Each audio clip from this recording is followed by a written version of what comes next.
zaman ini adalah tiada lain yaitu hujrah, ya, mengasingkan diri. Dan orang tersebut itu berarti orang asing, ya. Orang yang hujrah itu berarti orang guroba, orang-orang yang asing, yang terasing, yang mengasingkan diri. Kayaknya tidak diakui nih orang-orang, tidak diakui kayaknya nih, makanya mengasingkan diri, ya. Bukan begitu. Kalau saja tidak ada di dalam Mubasyirat Syekh Muhammad Qasim bahwasanya membantu menyebarkan mubasyiratnya adalah sama dengan membantu Rasulullah. Kalau saja mubasyirat atau bermimpi dengan Allah Subhanahu wa taala itu tidak sah hukumnya, kalau saja bermimpi dengan Rasulullah itu bukan sesuatu yang hak adanya, maka buat apa kita ada di sini, ya? Betul tidak? Dengan sebab kita berada di sini itu, yaitu salah satunya tadi, karena ada orang yang bermimpi dengan Allah dikatakan gila, kan? Kalau di luar sana kan, jangan-jangan orang awam, ustadz sendiri ustadz, ya. Kalau saya bukan ustadz, ya. Ditanya, ini gimana hukumnya bermimpi dengan Allah? Wah, sesat itu. Langsung dia, wah, sesat. Padahal ngomongnya belum tamat tuh yang nanya. Langsung disambur, wah, sesat. Langsung diam. Yang nanya tuang kelapa. Yang jawab ustadz, yang kalah pamor.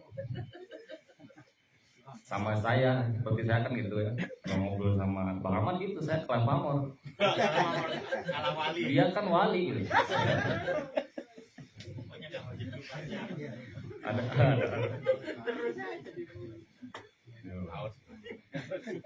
Jadi bingung kan? Ya bingung jawabnya. Nah, karena yang ditanyanya Ustadz. Ada lagi, Al-Mahdi itu nanti munculnya akan ada seruan dari langit, dikira akan ada suara dari langit. Wah, saudara-saudara gitu. Ustadznya menyampaikan seperti itu kan. Wah, nanti ada suara nanti di langit. Ini sekarang belum ada. Dari zaman Nabi Adam ada tidak suara yang datangnya dari arah langit, cuman menyebar. Misalnya datang ke Amerika memakai Amerika bahasanya, datang ke Palestina memakai bahasa Palestina, datang ke Bukit Lebah, ono apa yo? Gak ada kan? Mustahil, bukan seperti itu. Suara langit itu berita langit. Berita langit itu dari zaman Nabi Adam sampai zaman Nabi Muhammad SAW adalah wahyu. Setelah kenabian terputus, ya wahyu itu adalah mubasir. Berarti berita langit itu ya mubasirot. Ini mau ustadznya ngajarinya seperti itu. Entar jangan, ini bukan Imam Mahdi, nanti Imam Mahdi akan diseru nanti ada suara dari langit. Hei orang Bukit Lebah misalnya, kan? Nih Imam Mahdimu datang tuh, pakai jubah hitam, ya. Pakai di atas kepalanya merah sorbannya, tinggi besar, orangnya putih, orangnya gagah, langsung dipercaya. Wah benar Imam Mahdi. Ustaz-ustaznya pada diem aja, ulamanya diem gitu dikatakan Imam Mahdi. Sementara yang sesuai dengan dalil malah gila itu orang, dianggap gila, dianggap sesat. Itu yang salah siapa? Yaitu tadi bapak buahnya itu awalnya. Korbannya siapa? Ya anak buah. Kemudian yang paling menentang dengan kejadian fenomena mubasyirat, yaitu paling menentang itu anak buah itu. Diawali dengan penentangan seorang bapak buah. Jadi anak buah dan bapak buah ini gara-garanya. Nah, mana ya? Sampai mana ya? Ini mau menjawab dulu satu pertanyaan, ya, bukan pertanyaan, dari channel Gajah, yang mana ini dilihat semalam ini. Pas lihat channel Gajah itu ada yang komen ini. Udah screenshot ya. Nah, katanya seperti ini. Sejatinya Imam Mahdi itu tidak suka bertemu dengan manusia. Ini ke channel gajah nih, ke channel gajah ya, bukan ke channel grup apa siapapun, bukan. Ini ke channel gajah nih. Beliau paling senang ke masjid. Kata yang komen ya. Aduh, ketawa. Marbot juga. Ya, merobot ya ke masjid ya. Waduh, Imam Mahdi disamakan dengan merobot. Beliau paling senang ke masjid dan menyukai masjid. Waduh, kalah perempuan. Dan menyukai masjid, bukan pergi jalan-jalan ke mall. Ini di sini nih. Ini langsung ada. Seharusnya komen itu bukan ke gajah ini tuh, karena gajah belum pernah membawa Al-Mahdi ke paling bawaannya paling kayak gini, paling kemana? Kandang kambing. Ya. Tuh, seharusnya bukan ke sini, tapi nggak apa-apa. Hitung amal aja ya, jariah untuk membantu lah, menjawab. Tapi komennya ke gajah, ke channel gajah. Nah, beliau suka menyendiri untuk mengingat Allah Subhanahu wa Ta'ala, dalam artian menyukai zikir atau wirid. Imam Mahdi tahu dirinya Imam Mahdi dari tanda-tanda fisik yang ada di tubuhnya, dan juga dia diberitahu dari mimpi juga, ini percaya juga dengan mimpinya dia, kalau dia adalah Imam Mahdi. Nah, ini gimana orang ini ya? Mimpi dan mubasirot, gimana itu? Beliau bisa melihat apakah ruh orang itu dengan Allah, apakah ruh orang itu dekat dengan Allah atau tidak. Nah, hanya dengan melihat wajahnya gitu. Nah, Imam Mahdi katanya seperti itu. Al-Mahdi itu bisa melihat ruh orang tersebut ketika orang tersebut itu dilihat wajahnya oleh Imam Mahdi itu. Apakah ruh orang itu bisa dekat dengan Allah apa tidak itu. Nah, rincinya begini, beliau bisa melihat ruh orang yang dahulu dan penciptaan ruh itu apakah di barisan pertama atau yang terakhir, karena ruh itu setelah diciptakan dia berbaris seperti pada soft ketika sedang sholat. Di situ ruh ada di depan, ada yang di belakang atau di tengah. Ruh orang yang di depan ini adalah orang-orang yang dekat dengan Allah Subhanahu wa Ta'ala. Beliau mengetahui itu hanya dengan melihat dari wajah orang tersebut. Hebat Al-Mahdi. Ini kata orang tersebut ya. Komennya luar biasa ini. Memang harus dijawab. Memang harus dijawab. Jadi apa poinnya? Al-Mahdi itu yang pertama, beliau menyukai masjid. Berarti beliau tuh langsung bisa melihat ruh orang itu, Al-Mahdi itu. Nah, berarti seorang alim lah, seorang alim ulama ya, seorang yang pandai. Ya bukan pandai besi, bukan pandai ilmu itu. Jadi kata dia yang ini, Al-Mahdi itu suka dengan masjid, kayak berbuat tadi. Kemudian senang dengan masjid, kayak DKM nanti masjid, kayak masjid. Kemudian senangnya apa? Ke masjid. Kemudian senangnya zikir kepada Allah Subhanahu wa Ta'ala, bukan jalan-jalan ke mall. Ini kata dia tuh yang komen. Nah, langsung kita jawab ya. Ini sebenarnya dulu sudah saya jawab, cuman ketika baca ini greget aja, gregetnya pengen jawab aja. Di dalam kitab Al-Mahdi itu yang tentang menceritakan Al-Mahdi itu banyak ya, banyak. Apalagi di ashab, apalagi di ulama-ulama Ahlussunnah wal Jamaah itu banyak karangan-karangan yang mengenai tentang Al-Mahdi. Cuma kalau di pondok pesantren itu jarang dikaji ya tentang akhir zaman, apalagi tentang Imam Mahdi. Biasanya kalau di ponpes itu tauhid, tasawuf ya, fikih, nausorob gitu kan, balago. Maka ketika kita menyampaikan walaupun kepada santri itu, Langsung ditolak itu lah, apaan Imam Mahdi? Sholat lu aja benerin gitu kata dia kan. Tuh, jadi kan direspon karena jarang dibahas Al-Mahdi itu. Di dalam kitab Al-Mahdi karangan Syekh Muhammad Ismail Al-Muqaddim halaman 40 ya. Hadis riwayat Sayyidina Ali an Ali radhiyallahu an qala Rasulullah sallallahu alaihi wasallam. Hadis dari riwayat Sayyidina Ali, dia berkata, qala sudah bersabda siapa Rasulullah sallallahu alaihi wasallam, Al-Mahdiyu minna ahlal baiti yuslihuhullahu fi lailatin.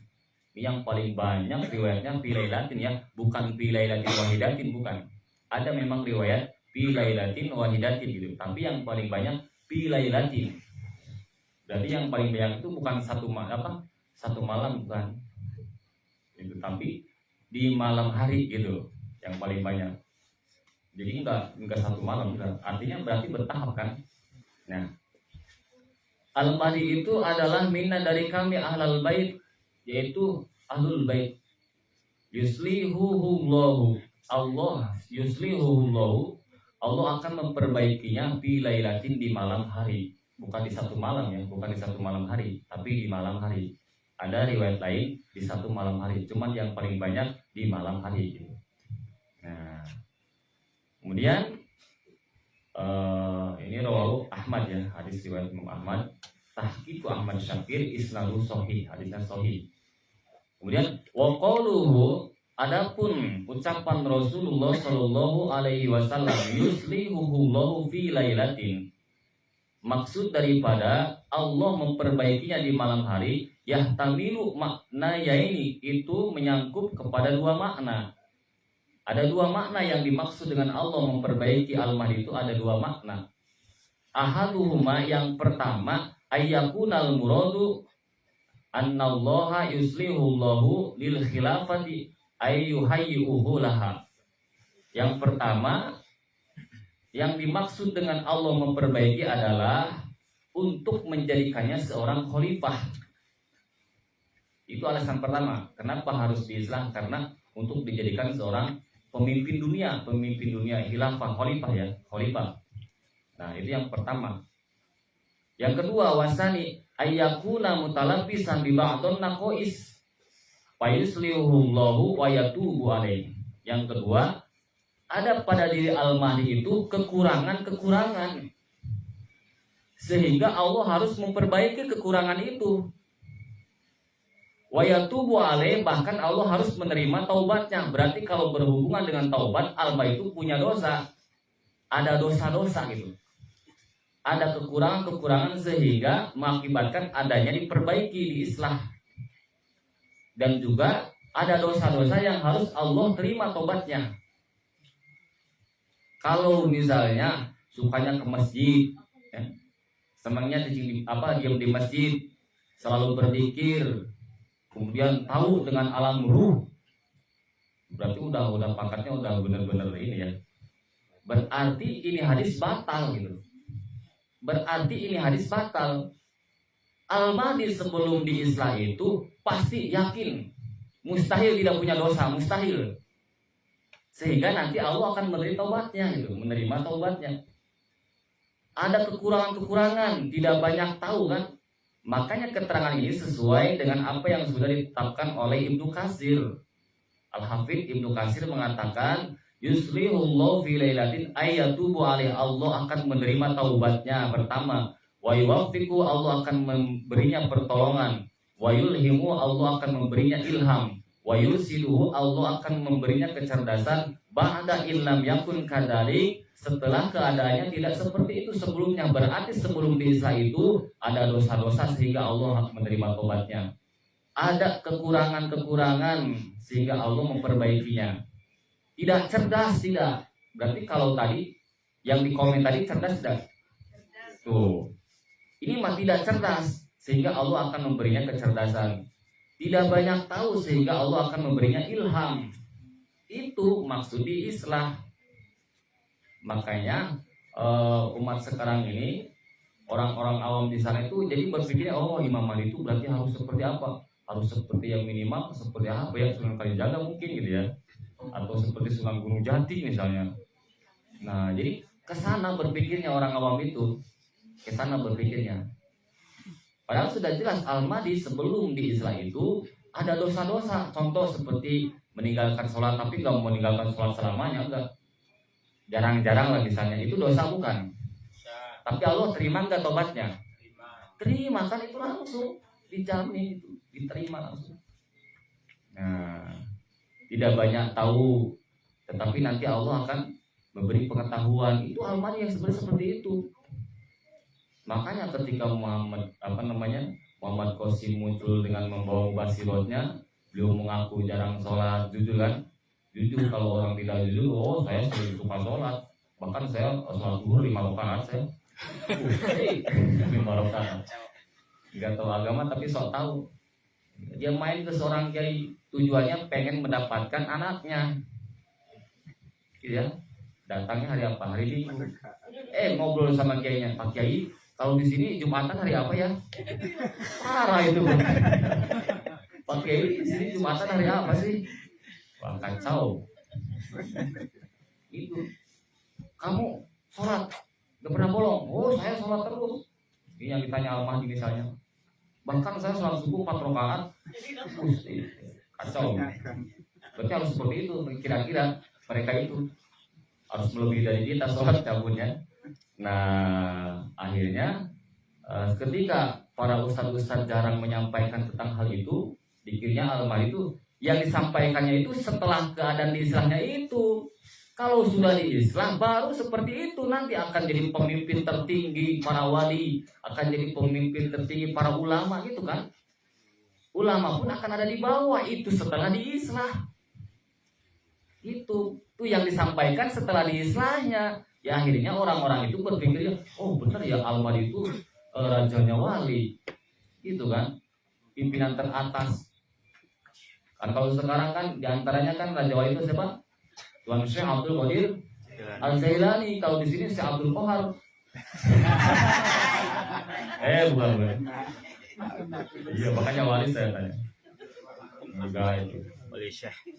Nah, itu ya. Jadi yang disampaikan kepada mereka itu Al-Mahdi yang sudah di Israhnya gitu. Tetapi yang sebelum di Israhnya enggak disampaikan. Itu makanya dia itu beranggapan oh Al-Mahdi itu harus datangnya seperti Wali Songo. Maka tertipu ketika ada yang datang yang tinggi badannya, hidungnya mancung, gagah, putih orangnya, sambil pegang jangkot, ini celengak celingok, nggak ya apa itu, gitu kan? Itu, tukang cukur katanya tuh, mau dicukur itu. Ya.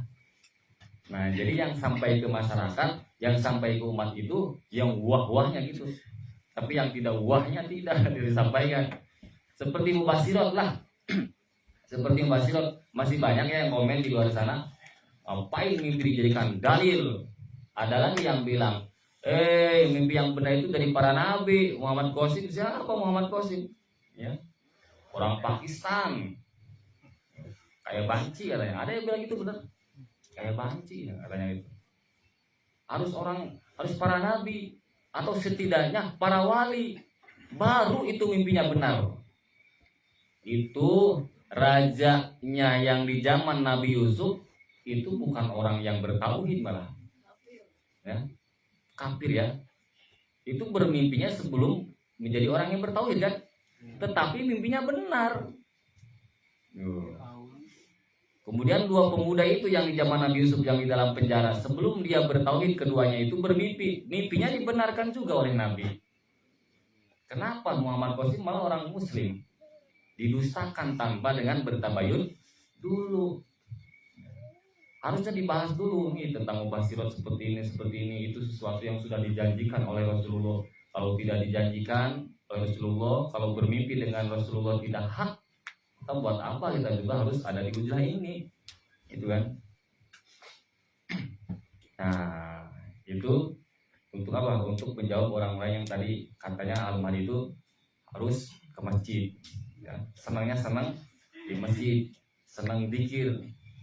Ya kita termasuk untuk kita ya jangan selalu melihat casingnya itu, tapi dalamnya ya pokoknya ya kayak namanya Al-Mahdi kan di Islam bisa bertahap dan nanti akan diislah secara sempurna. Nah itu baru akan menjadi pimpinan tertinggi, gitu ya kira-kira ya.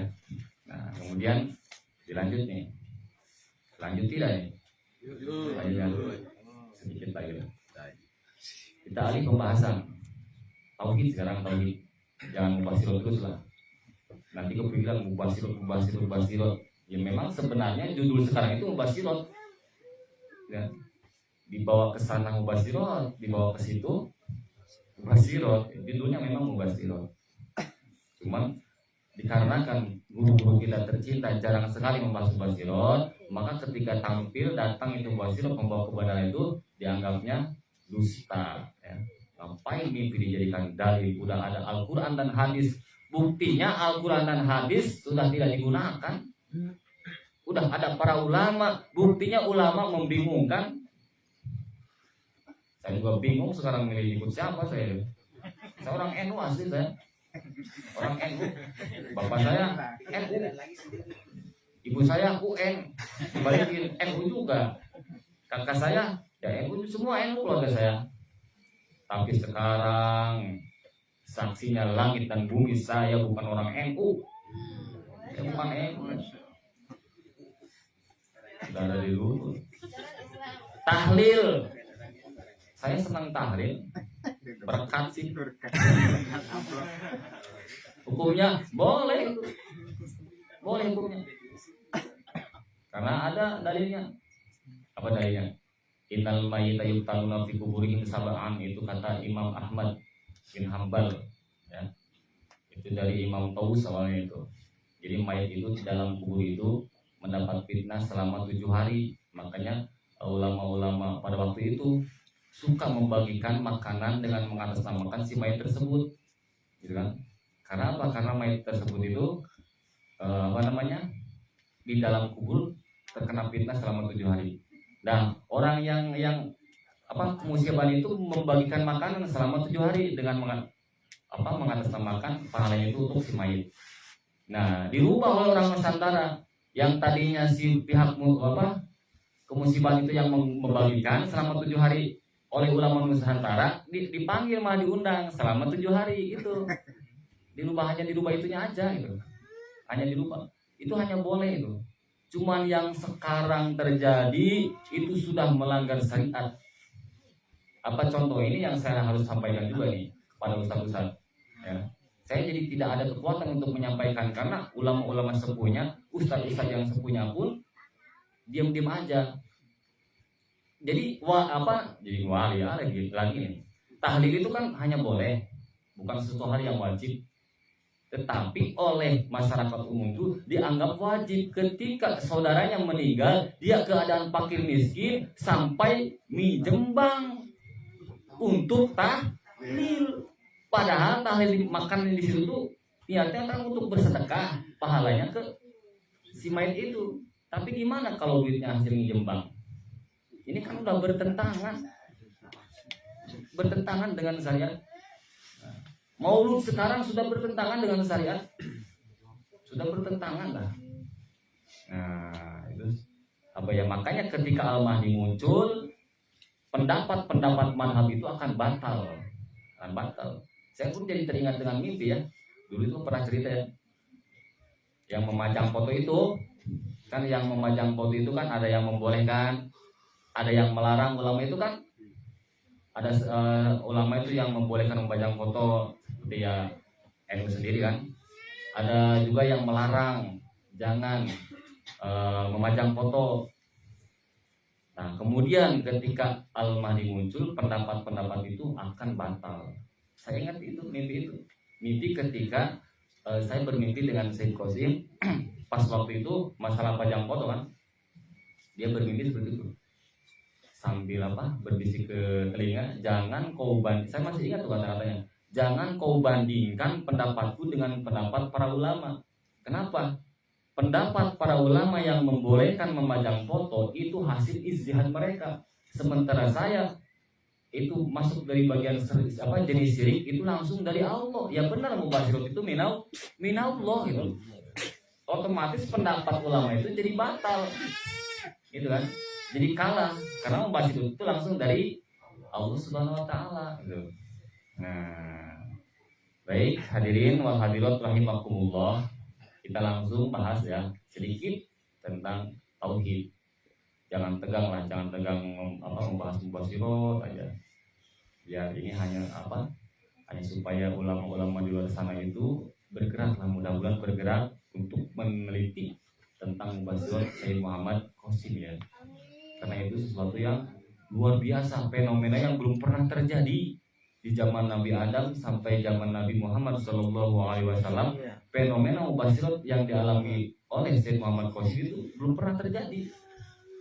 Dari tahun 2014 adanya perintah diutus oleh Allah untuk menyebarkan mimpi-mimpinya, sampai sekarang berjalan terus, sekalipun sekian ratus miliar orang yang menolak tapi mimpinya terus menyebar. Itu kan kehendak Allah. Kehendak Allah Subhanahu wa taala. Harusnya orang-orang di situ saja berpikir, masa iya dia dusta? Tapi kok kenapa mubasyirat terus menyebar? Dan orang yang percaya pun tidak dipaksa. Dan orang yang membantu menyebarkan mubasyiratnya pun tidak dibayar, begitu kan? Karena memang itu langsung dari Allah hidayahnya. Nah, dari Allah Subhanahu wa taala. Sahabat billah yang dirahmati oleh Allah Subhanahu wa taala, ini yang terakhir ya. Untuk menguatkan keimanan kita kepada Allah Subhanahu wa taala, Rasulullah Shallallahu alaihi wasallam bersabda, innalillahi tis'atan wa tis'ina isman mi'atan illa wahidah man ahsaha dakhalal jannah. Rawahu Bukhari wa Muslim. Sesungguhnya bagi Allah itu mempunyai nama, yaitu 99. Nama Allah itu ada 99 ya. Nah, man ahsaha dakhalal jannah, barang siapa yang menghafal, menjaganya itu. Menghafal maksudnya dan juga tahu daripada artinya, kemudian beriman atas nama-nama itu, dakhalal jannah, maka dijamin dia akan masuk surga. Nah, jadi penting nih ya, Asmaul Husna ini penting. Banyak, ada 99, seperti halnya Al-Karim itu ya. Abdul Karim kan, Al-Karimnya itu asma apa? Asma Allah ya. Al-Karim, Abdul Karim dengan Abdullah sebenarnya sama. Ini juga harus penting dibahas juga sebenarnya. Orang-orang itu meyakini Al-Mahdi itu namanya harus Muhammad, ayahnya harus Abdullah. Itu yang salah kaprah banget itu. Salah kaprahnya ada bangetnya. Bangetnya juga banget itu. Gitu. Nah, sehingga anak buahnya juga, nah ini kembali kepada anak buah nih. Ketika seorang bapak buah mengatakan Al-Mahdi itu harus Muhammad, ayahnya harus Abdullah, berarti Muhammad bin Abdullah, maka tidak ada yang lain nama selain daripada itu untuk Al-Mahdi, maka anak buahnya pun ikut-ikutan. Gitu kan? Padahal nama Al-Mahdi itu tidak ada satu hadis Nabi pun yang menyebutkan namanya harus Muhammad, tidak ada. Nabi kan hanya memakai watiu, namanya yang serupa dengan namaku. Bukan sama, bukan. Serupa tapi tak sama. Ayahnya pun sama, serupa tapi tak sama. Gitu kan? Kalau memaknai dengan sama nanti akan melanggar akidah Ahlussunnah wal Jamaah. Kan sudah saya bahas itu ya. Yang gimana ya hadisnya? Yang rujulun min ahli baiti yuwatiu ismuhu ismi wa hulukuhu huluki, gitu kan. Kata Nabi, akan keluar siapa seorang lelaki dari ahli baitku, yaitu Imam Mahdi itu ya. Yuwatiu ismuhu ismi, gitu kan. Yang sama namanya dengan namaku, wa hulukuhu huluki, dan yang sama ahlaknya dengan ahlakku. Mustahil. Itu kan. Karena kalau kata santri wa hulukuhu, wawunya huruf atam kepada ismuhu, kan gitu. Berarti kalau didohirkan wa yuwati huluki, dan yang sama ahlaknya dengan ahlakku, itu mustahil ada seseorang yang bisa menyamai ahlaknya dengan Rasulullah. Itu. Tetapi kalau maknanya seperti ini, yuwati yang serupa tapi tak sama namanya dengan namaku, dan yang serupa ahlaknya tapi tak sama dengan ahlakku, itu baru tepat. Contohnya seperti Karim gitu ya. Qasim contoh. Atau misalnya apalagi nama nabi itu banyak kan? Nama nabi itu kan banyak. Ahmad nama nabi, Muhammad nama nabi, Qasim nama nabi, Rohim nama nabi. Ya? Misalnya ada orang namanya Rohim, serupa tidak dia nabi namanya? Serupa, tapi tak sama. Di mana tak samanya? Kalau Rohim untuk orang Bukit Lebah, misalnya ada Rohim di sini misalnya, itu nama asli, tapi kalau untuk nabi itu gelar, kan? Gitu kan? Nah, contoh lagi Qasim, nama nabi serupa kan? Nah, misalnya ada orang namanya Qasim, orang Pakistan namanya Qasim, serupa dengan nama nabi, cuman bedanya tak samanya. Qasim orang Pakistan nama asli, kalau nabi itu nama kunyah, gitu kan? Nanti nama ayahnya pun sama, wayuwatiu ismu abihi wasma abi, gitu kan?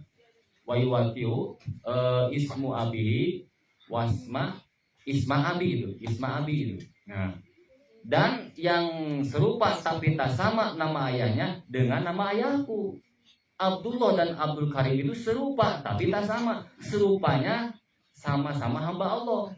Tak samanya Abdullah diidopatkan lafaz Abdul itu kepada Allah. Allah itu nama yang menunjukkan kepada zat. Ya. Kalau Abdul Karim diidopatkan lafaz Abdul itu kepada Al Karim, yang mana Al Karim itu menunjukkan kepada sifat, gitu kan? Tetapi secara makna sama-sama hamba Allah gitu. Paham tidak? Ya kalau udah paham udah jadi bahasa gitu. Itu. Ya ini orang-orang luar sana kan itu harus, namanya siapa? Muhammad Qasim dan bukan. Siapa sih? Muhammad bin Abdillah ya. Dari dulu banyak Muhammad bin Abdillah yang mengaku Imam Mahdi, tanyain aja. Tapi enggak lulus. Banyak dari dulu yang namanya Muhammad bin Abdillah yang dinobatkan sebagai Imam Mahdi, banyak itu. Tapi enggak lulus ujian. Enggak mendapat ijazah kewalian dari Bang Ahmad itu.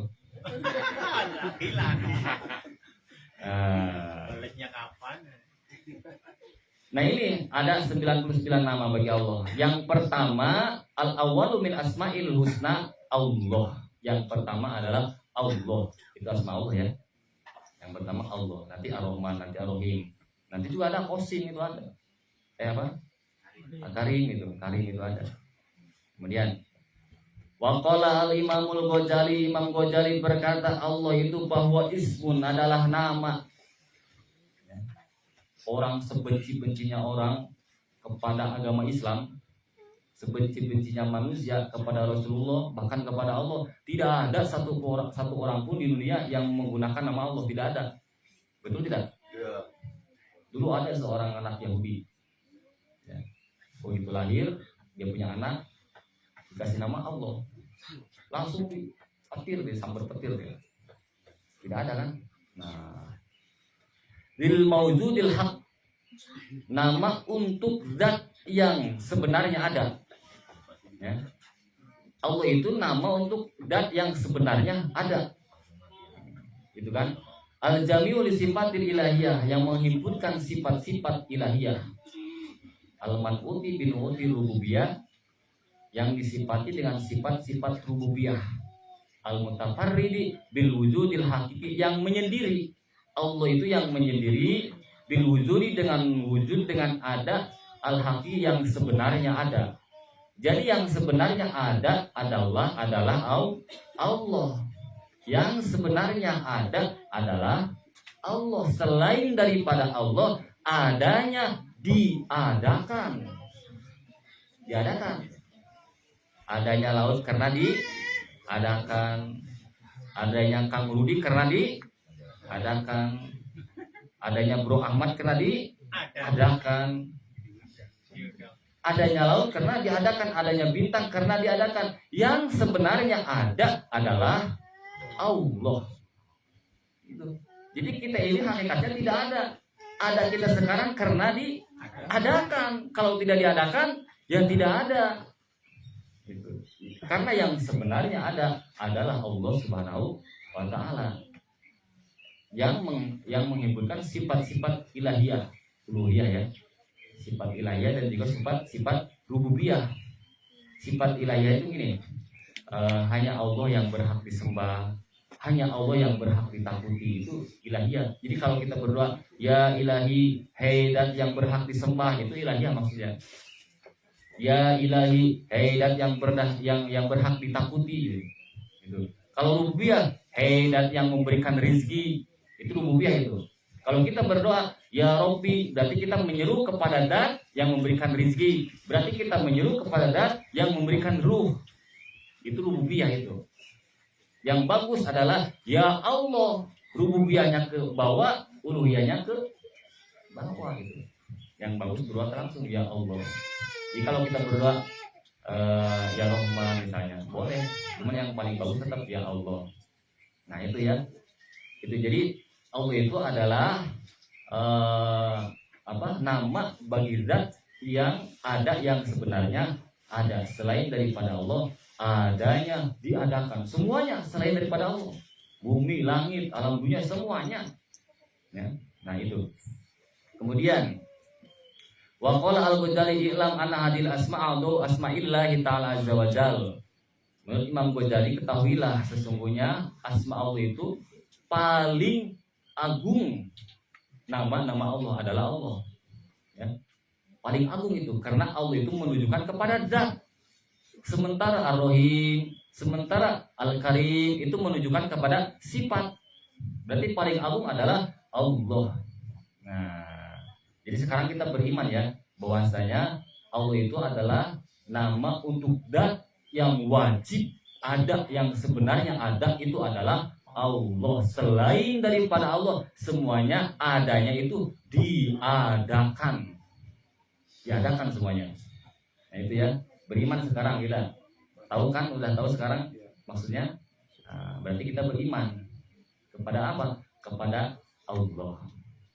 Nah, kemudian kalau kita sudah beriman kepada Allah bahwasanya yang sebenarnya ada adalah Allah, selain daripada Allah adanya diadakan, maka akan timbul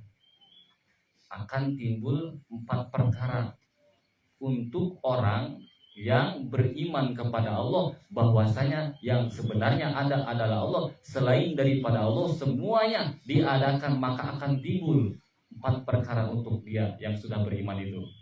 1, la yara illallah. Dia tidak melihat kecuali hanya kepada Allah.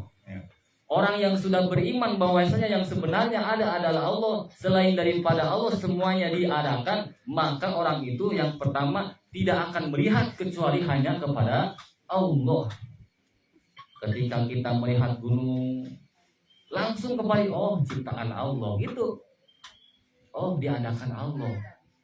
Orang yang beriman kepada asma Allah, ketika melihat laut, spontan hatinya langsung, oh diadakan Allah. Ketika kita melihat bintang, oh diadakan Allah. Ketika kita melihat janda, di mana rumahnya ya? Waduh, gagal itu. Gagal itu mah. Santai kok. Aduh, udah buat baik dari Bro Ahmad. Pengen balas bulian saya tuh. Gak tahan. Alam bro, alam. Ada masanya kita untuk bertemu.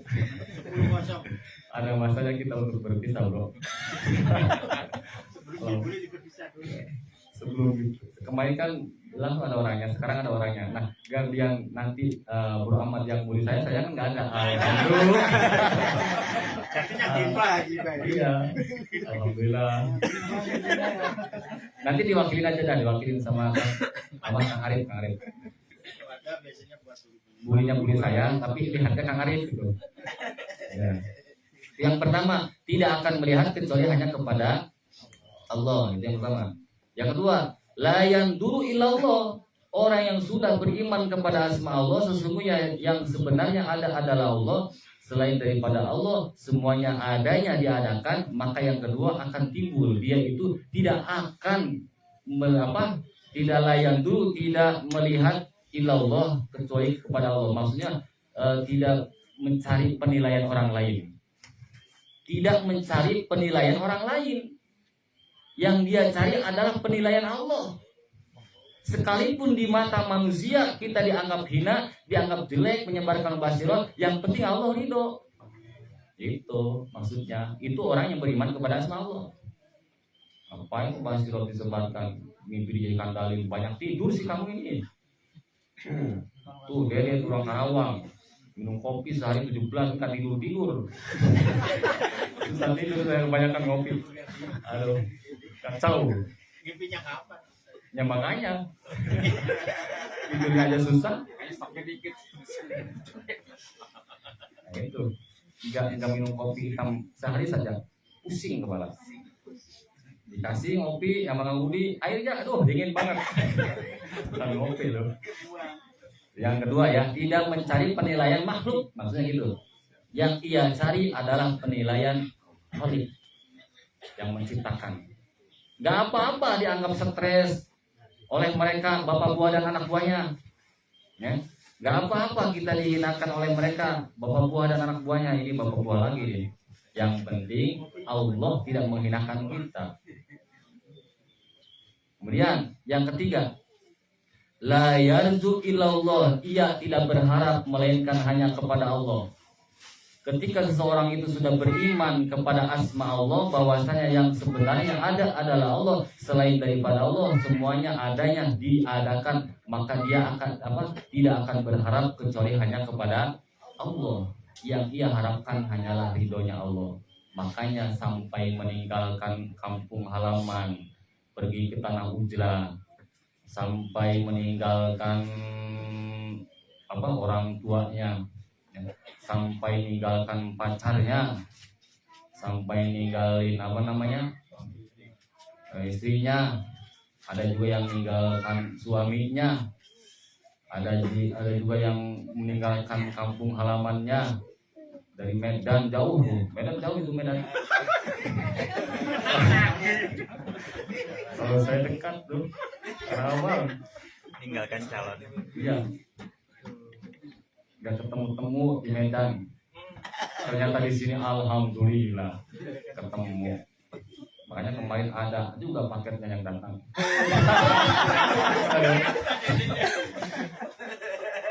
Baru tahu saya. Aslinya rahasia. Rahasia itu, tapi bukan rahasia ilahi itu. Rahasia Nah, maling.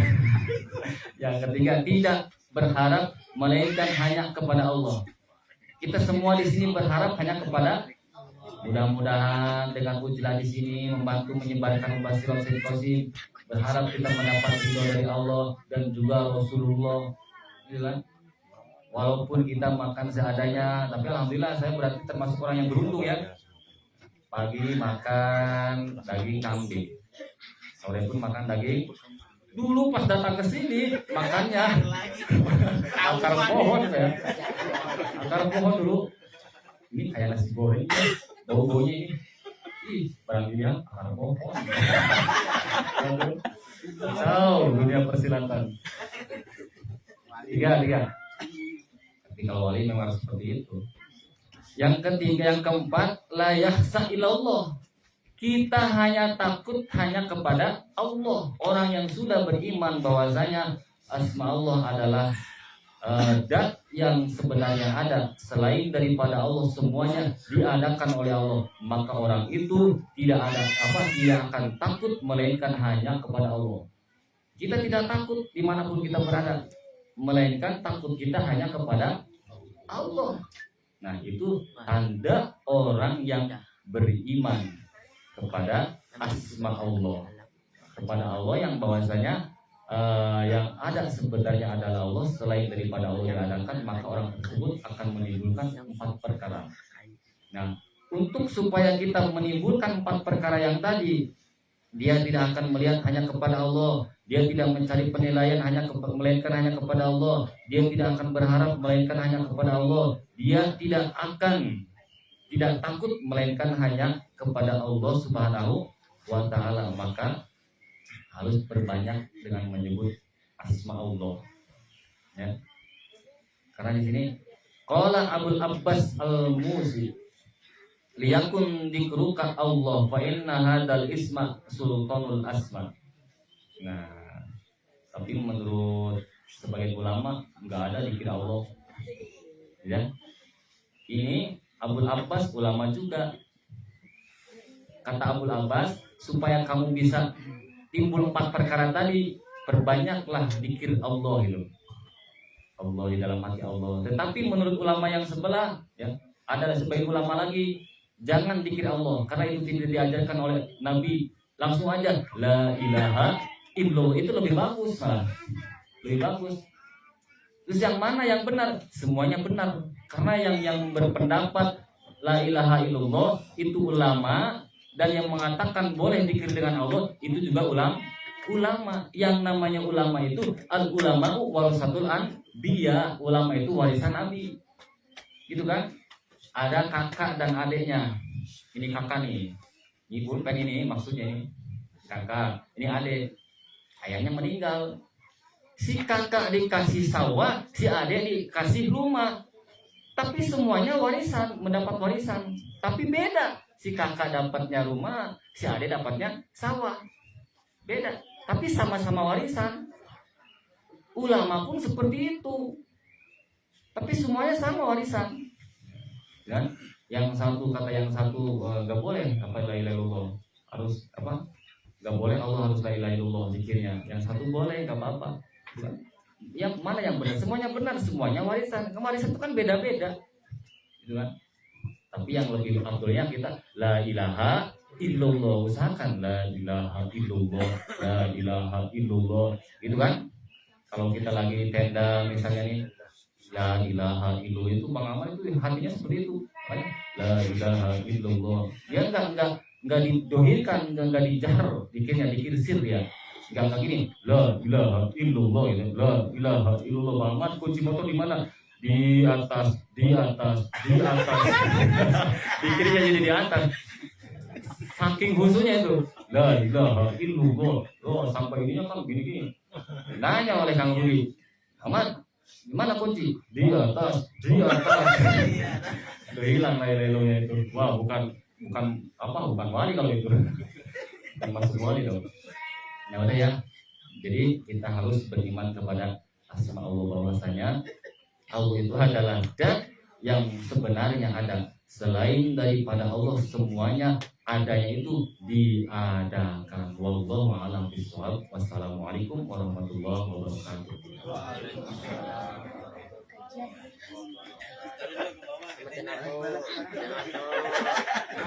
Jangan Kang, jangan suruh ceramah sekarang.